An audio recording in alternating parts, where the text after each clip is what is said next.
My dad kicked me out. So my golden child half-brother could move in. 6 months later, they're begging me to lie and cover up his crime, or they'll all go to jail.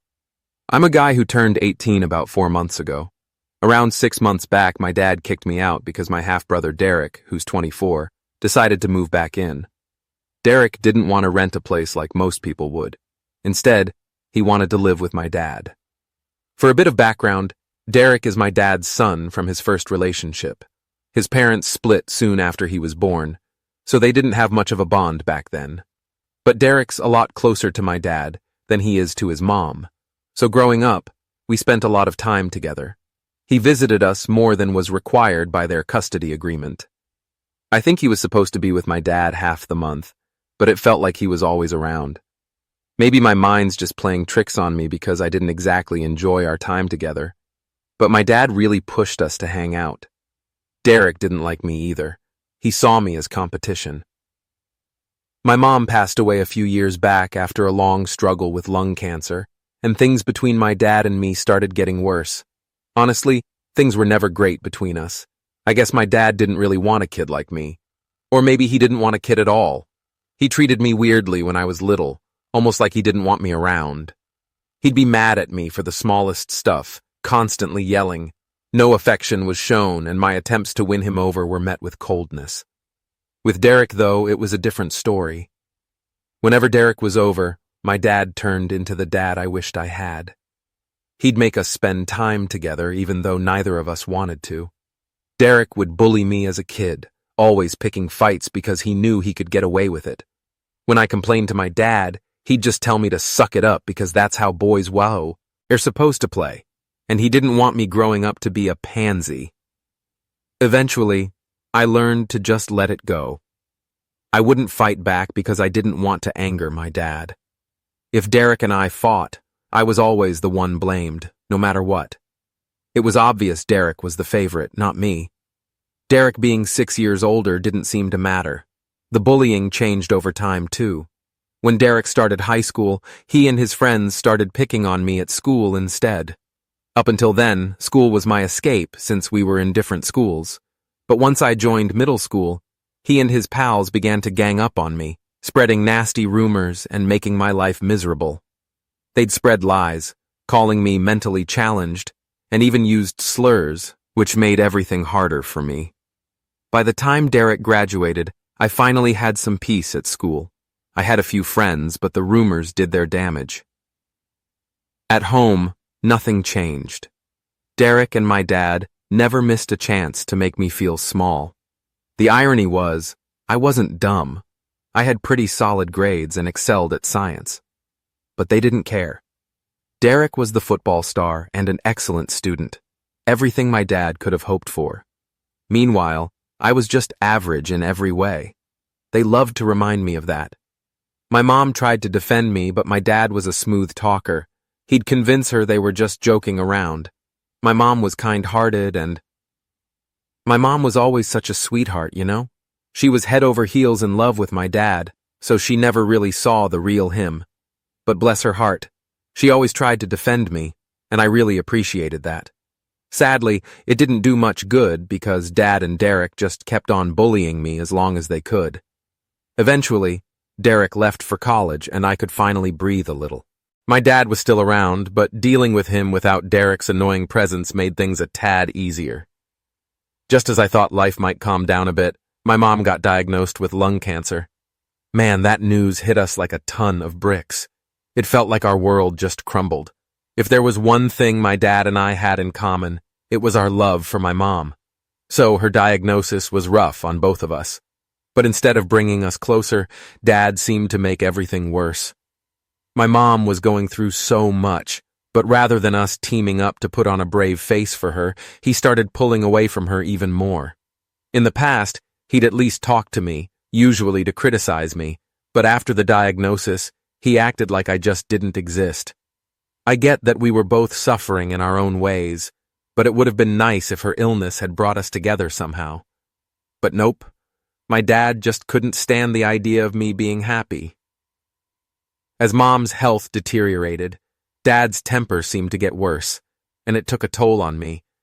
He'd either completely ignore me or be horribly mean, and there were times he'd almost bring me to tears. I tried to keep the peace by not responding because I knew it would only give him more ammo to use against me. During the years Mom was sick, whenever Derek came home from college, he'd ease up on me a bit, which I appreciated. He wouldn't be nice, exactly, but at least he acted human, and that was more than I could ask for. Things were tough when Mom was still around, but after she passed away, it was like going from the frying pan into the fire. In the first few months after she died, the house was eerily quiet. By that, I mean I was doing everything while Dad became this unresponsive shell. He'd go through the motions, work, dinner, but that was it. I was worried about him and called up my grandparents, thinking he might be depressed. They didn't take me seriously, though. Maybe they didn't care enough to check up on him, or maybe they just didn't like me. Who knows? After a few months, Dad started acting more like himself, which unfortunately meant binge drinking and making me feel like garbage again. He'd nag me to do everything around the house, and it was exhausting. I was juggling school and all the house chores, stuff my mom had managed even when she was sick. After she passed, everything fell on me. I couldn't even complain because he'd remind me that I wasn't bringing in money, so this was the least I could do to live there. It was insulting, but I had nowhere else to go, so I had to just deal with it. The only thing keeping me going was the thought of college, finally escaping and not having to come back to that house. It didn't even feel like home anymore. After Mom died, it stopped being home for me. I could have moved in with my mom's parents, but they lived far away, and I still had a year of school left. That just wasn't an option. But then, a couple of months ago, my dad kicked me out when he heard Derek was coming back home, so I moved in with my grandparents. Derek had moved out for college a while back and didn't return to live there after graduating. He got a job and stayed there because his girlfriend wanted to start a life away from home. They even got married because she was pregnant, and surprisingly, I was invited to the wedding. Just for that one day, Derek didn't terrorize me. My mom attended despite her condition because, let's be real, everyone loved her. Derek didn't have the best relationship with his own mom since she wasn't exactly the nurturing type. By the time Derek tied the knot, his mom was already on to her fourth marriage. It seemed like her main ambition in life was accumulating wealth. She certainly worked hard and made her own money, but unfortunately, it came at the expense of her relationship with her son. I think that's why Derek clung so tightly to our dad. It was like he only really had one parent who genuinely cared about him. Naturally, he wasn't too keen on sharing that parent with me. Anyway, once Dad got hitched again, he had a kid pretty quickly. They seemed to be living happily for a couple of years. Then, out of the blue, about 6 months ago, they decided to make a move back home. Dad broke the news to me just 2 weeks before Derek was set to return, and he did it with this smug demeanor. He sat me down one day and bluntly told me I needed to find a new place to live because Derek would be moving back in. Basically, I had to give up my bedroom. We had 3 bedrooms, so I asked why Derek and his family couldn't just stay in the guest room. Dad explained that Derek and his wife planned to use the guest room, while my room was destined to become a nursery. He insisted I leave the house soon since, technically, I'd be considered an adult in a few months. It all felt very unnecessary and selfish on Dad's part, honestly. As much as I wanted to argue, he had already made his decision. He even threatened to call the police if I didn't move out in 2 weeks. In hindsight, I realized there might have been legal ways to contest this, but at the time, I was so panicked and couldn't think straight. I didn't trust Dad one bit and knew he was fully capable of kicking me out without much notice. So I scrambled to find a place and eventually decided to move in with my grandparents. I had avoided it because they lived far away and I still had to finish high school, but it seemed like the only option at the time. Plus, there were just a few weeks of school left, so I figured it was worth the inconvenience. Within days, I had packed up and left because I didn't want to be around when Derek and his family returned. Dad didn't seem to care one bit when I moved out. He didn't even bother to say goodbye. My grandparents made the long drive to pick me up, and they were pretty mad at Dad. I told them not to confront him, though, since it wasn't worth the drama. It's been 6 months since all that, and I've been living with my grandparents since. I haven't reached out to Dad or Derek, and I don't plan on it either. College is about to start, and everything's pretty much set. I really had no reason to talk to them again, but surprisingly, they reached out to me. A few days ago, they came to visit, which caught me off guard. My grandparents let them in, and I decided to hear them out since they seemed desperate. Turns out, Derek had returned with his family because he lost his job and was struggling to pay rent. They had hoped to find work quickly, but it didn't pan out that way. Derek's skill set wasn't in demand, and he didn't stand out as a candidate. Somehow, Dad managed to land him a job at the company he works for. Neither Derek nor Dad were thrilled since it paid less than what Derek used to make, but it was the best they had. However, Derek got caught stealing from the company for a couple of months, and now both he and Dad are in hot water. Their employers suspect they worked together on this and are threatening to sue if they don't return the money soon.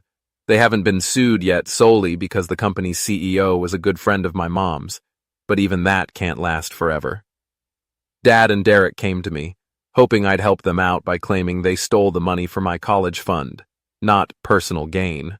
They thought this might buy them some time and avoid jail time, even if they were still going to lose their jobs. They were really counting on me to cover for them, hoping it would soften the situation.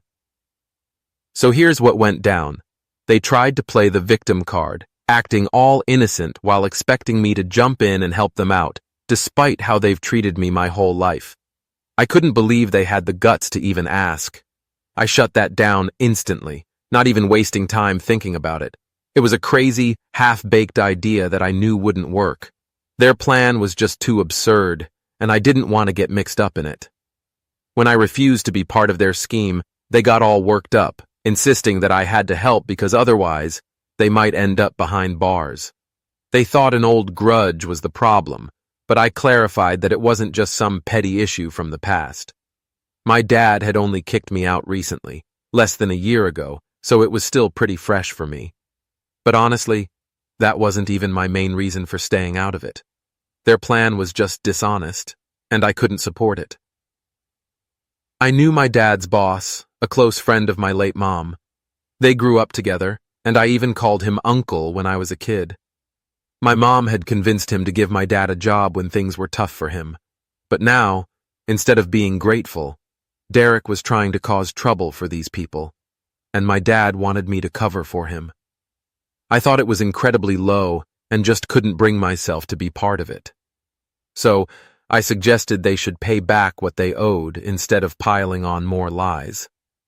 I wasn't going to back them up, and they needed to understand that they could land themselves in jail if they kept trying to fool my dad's boss.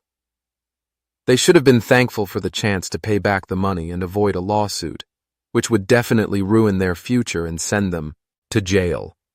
They didn't realize how lucky they were right now and how much worse it could get if they went ahead with their ridiculous plan.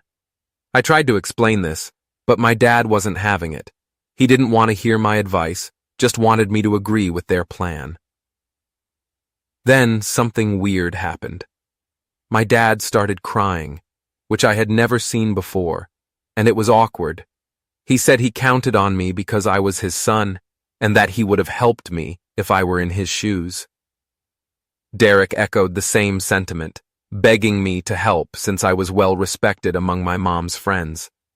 With my mom gone, I was their best shot to fix things.